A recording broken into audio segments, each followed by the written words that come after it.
ইতিহাসের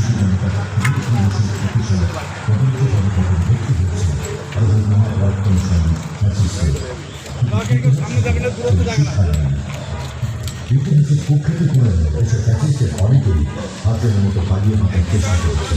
কেউ সফল হয়েছে, কেউ বা ব্যর্থ, কেউ আত্মহত্যা, কেউ বা বাংলাদেশে ভাড়া করেছে।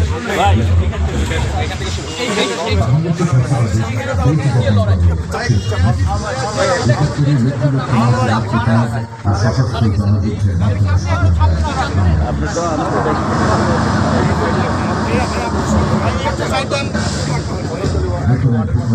বাংলার মানুষ বুক বেঁধেছিল, কিন্তু পৌঁছলেই সেই স্বপ্ন দুঃস্বপ্নে পরিণত হয়।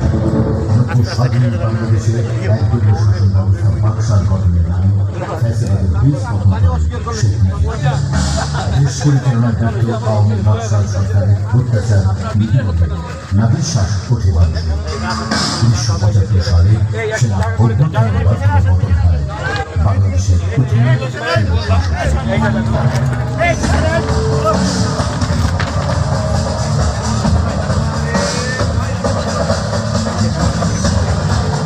ক্যালেন্ডারের পাতায় 36 জুলাই বলে কোনো তারিখের অস্তিত্ব নেই, তবু বাংলাদেশে লেখা হয়েছিল এমন একটা দিন, এমন একটা ইতিহাস। দিনটি 5 আগস্ট 2024। বাংলাদেশের ইতিহাসে 36 জুলাই। 36 দিনের রক্তক্ষয়ী লড়াইয়ে এদিন শুধু খুনি হাসিনা পালিয়েই যায়নি, পতন হয়েছিল বাংলাদেশের দীর্ঘ ফ্যাসিবাদী শাসনের। কিন্তু এই যুদ্ধ কি শুধুই 36 দিনের? না। 2006 সালের 28 অক্টোবর বাংলাদেশে ফ্যাসিবাদের পুনর্জন্ম হয়েছিল লক্ষ্মী বৈঠার তাণ্ডবের মাধ্যমে। দেশি বিদেশি ষড়যন্ত্রে 1-11 নামে যে সরকারটি এনেছিল শেখ হাসিনা, সেখান থেকে শুরু এই যুদ্ধে। বিএনপি ও গণতন্ত্রকামীদের উপর চালানো হয় গণগ্রেফতার। আপসহীন দেশনেত্রী বেগম খালেদা জিয়াকে আটক, তারেক রহমানের প্রতি নির্মম নির্যাতনের চিত্র এদেশের মানুষ এখনো ভুলে। 1-11 সরকারের কাজ সালে 2008 সালের ডিসেম্বরে তুলে দেওয়া হয় রাষ্ট্র ক্ষমতা। এরপরে আওয়ামী লীগ শুরু করে বিরোধী মতের কণ্ঠরোধের যাত্রা।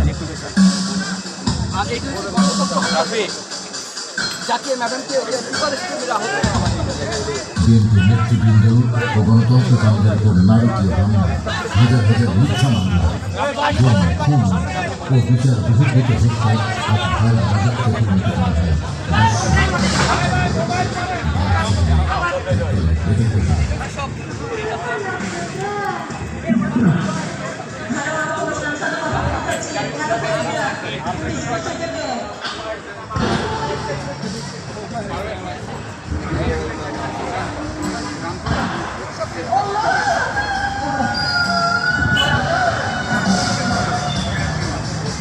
বিশ্ববিদ্যালয়গুলোকে বানানো হয় ছাত্রদের টর্চার সেল।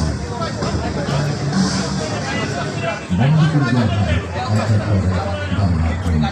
বিচার হয়নি সাংবাদিক নির্যাতন, লাঞ্ছনা ও হত্যা, বরং মত প্রকাশের স্বাধীনতা প্রণয়ন করা হয় ডিজিটালের নিরাপত্তা আইন। মিডিয়ার বিদ্রোহের নাটক সাথে 57 জন